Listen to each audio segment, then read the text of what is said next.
Hey everyone, sorry for the late start here. One second, let me get my screen shared out.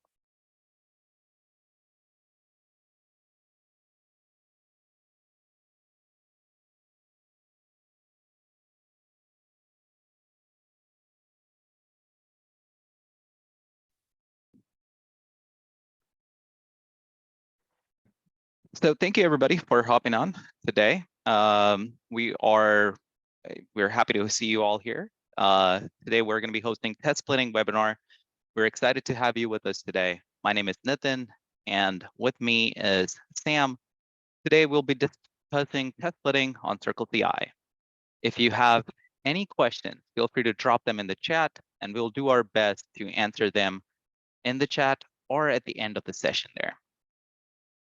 Without further ado, before we jump into objectives and agenda for today's webinar, I want to answer the question, why are we talking about test splitting today?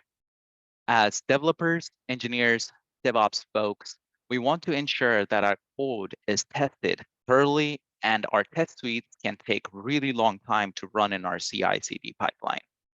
In this customer's example that you see, we have a testing job that ran for 7 minutes, which is a fast job runtime, especially considering the amount of tests that we're doing here. We can see they're running over 38,000 tests. They are currently running in 40 different parallel executors. So in other words, there are 40 machines working on this job, and the customer has implemented test splitting to distribute tests across these 40 machines. Now, if the customer was not using parallelism and test splitting, we were to add up all the test times on each of this node, we come up to 3 hours. So this job would be a runtime of about 3 hours. Test splitting is amazing features that helps out cut your build times, so that why we want to talk about it today is exactly that reason. It will reduce your build times and get you to a good 7 minute or a lower minute mark instead of spending those 3 hours in this particular example. Next, set up some agenda here. We will first target what are the benefits of test splitting. We'll further then talk about how test splitting works and what are the different types of test splitting that we have. We'll go through some globbing examples and then some examples of test splitting. And finally, we'll leave some room for questions to be answered, but feel free to ask them during our chat as well. Drop them in the chat. Some of the learning objectives we have is by the end of the webinar, you will understand the steps to test split on CircleCI, understand the different options available to split tests, be able to implement necessary changes to your config file so you can get started right away. And also understand test splitting with different testing frameworks that we'll be highlighting as a part of the examples here today. So let's get started. How does test splitting work? With those learning objectives that we just discussed, let's see how test splitting work on CircleCI. So what it takes to test split on CircleCI is to set the parallelism level. This simply means determining how many machines or executors we want to distribute our tests across. In this customer build that I previously showed, they had 40 individual machines, which we can also refer to as node in this context. Running their test, this means that they had set the parallelism level of 40. This could be 4 machines or 45 machines or any sort of scaling that you would require. It's up to the user to determine that. Next, let's define what tests we want to split and how this is done with the CircleCI command. This consists of providing CircleCI with a list of file names or class names, then determining how we want to split. This can be done by file name, file size, or previous timing on your pipeline. We will review this a bit later in the session. Last, we store our test results. This gives us access to awesome test insights dashboards. which includes identifying flaky tests right off the bat and allows us to use timing data to split the test for future runs intelligently.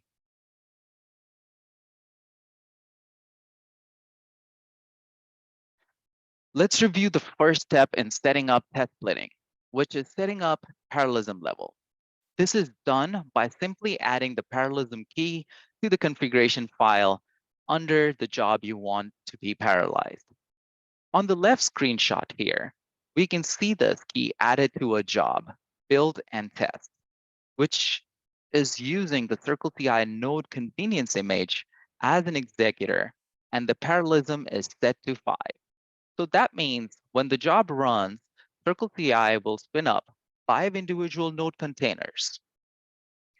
The right screenshot shows what this exactly looks like in our CircleCI UI on the job you parallelized. We can see the parallel run of 5, with the 5 nodes shown on the job numbered 0 to 4. You can click on any of these individual nodes to see the steps that ran on each of these machines.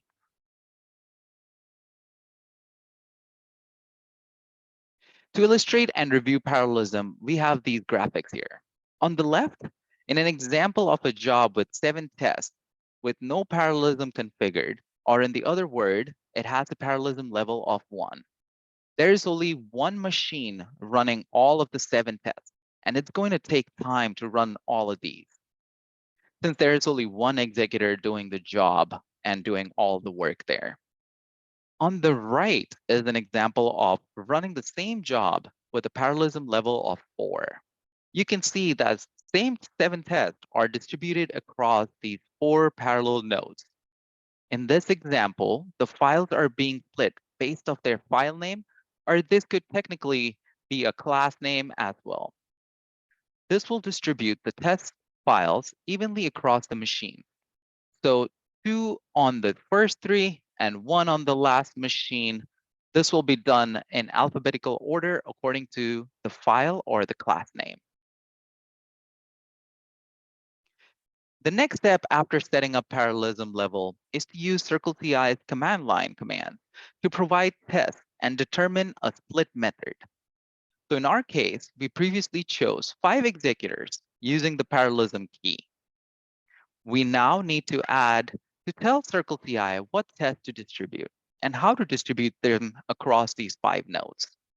This CircleCI CLI command consists of 2 steps: providing CircleCI with a list of tests by class name or file name, and then determining the method of splitting. These commands cannot be used locally and only can be used inside of a CircleCI container.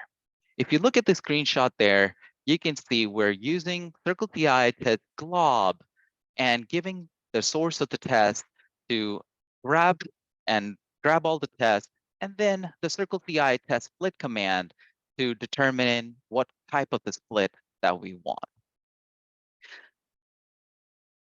Let's review the first part of this command, and we're going to put these commands into a shell variable that we use yarn test to run. CircleCI requires a list of classes or file names of tests that you would like to split on a specific job in your workflow. You can provide this by pointing to a text file with the list of test files. You can provide a path to the files, or you can pipe a glob test file using shell globbing. This screenshot is an example of globbing, and this is what we do with our project today. Essentially, we are saying that all files that end with the .js file extension inside our test directory, which is under our source folder, will be provided to CircleCI for splitting. The asterisk is saying essentially any file name that ends with .js file extension. So this screenshot is similar to what we're going to be doing today. Because we're using just as a test runner and just doesn't accept a list of test files or class names, essentially it requires specific file patterns. So we're going to glob and match those file patterns and pipe those to the command here.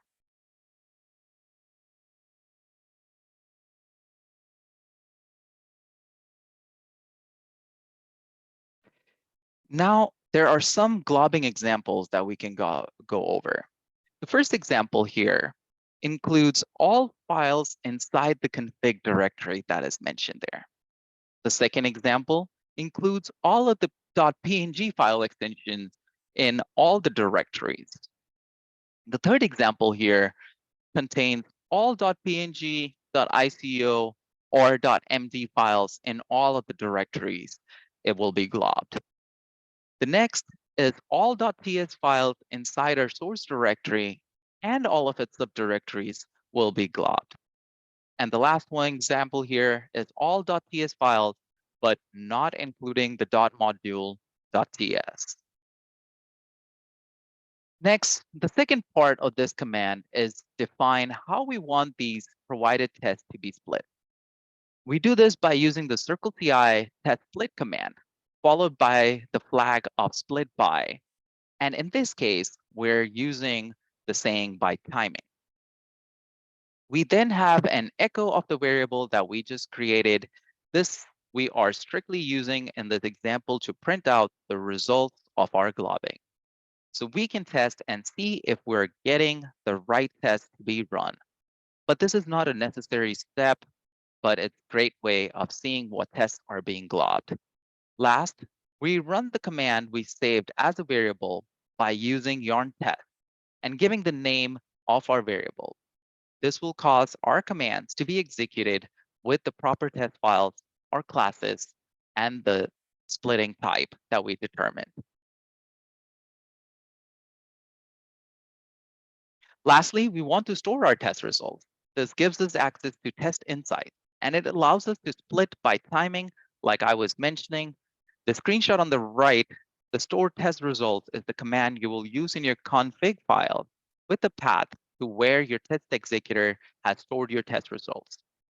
To save test results, we simply use the store test result key and point to a path where we stored our XML test results. And in our case, we'll be using Jeff. We'll be using JUnit Reporter to give us XML compatible files at the end of our test. To save test results, we simply use the store test result key and point to the path where we store our XML test results.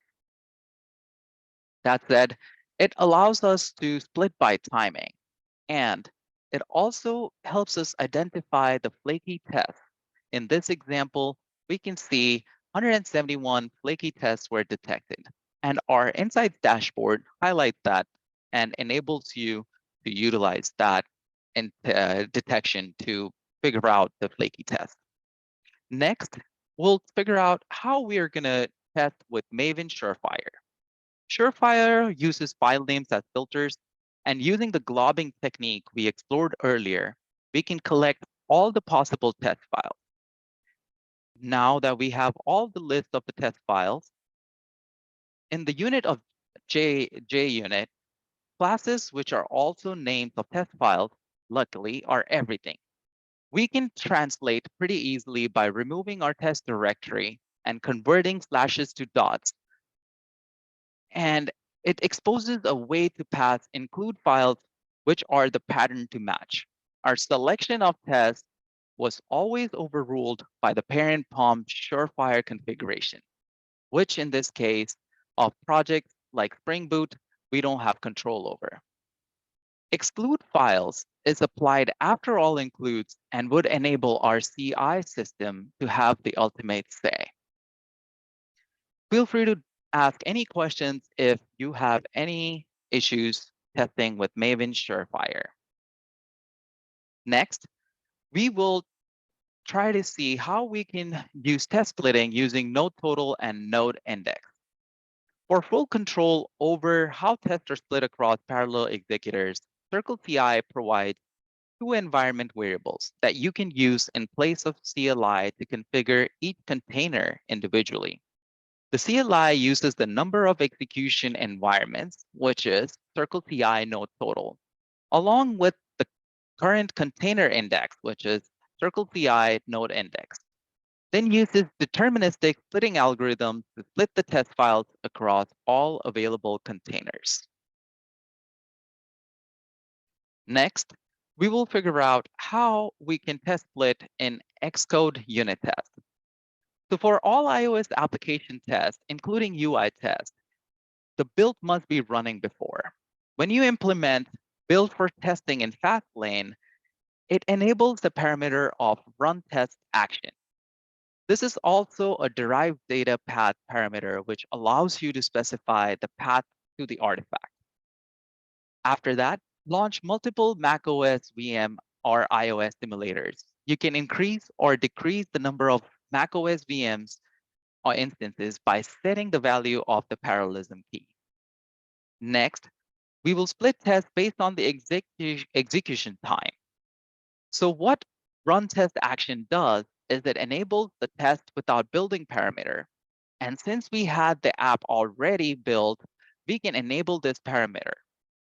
What is also does is allows certain tests, not all tests, to be running by enabling only test parameter, the target of which can be passed from outside.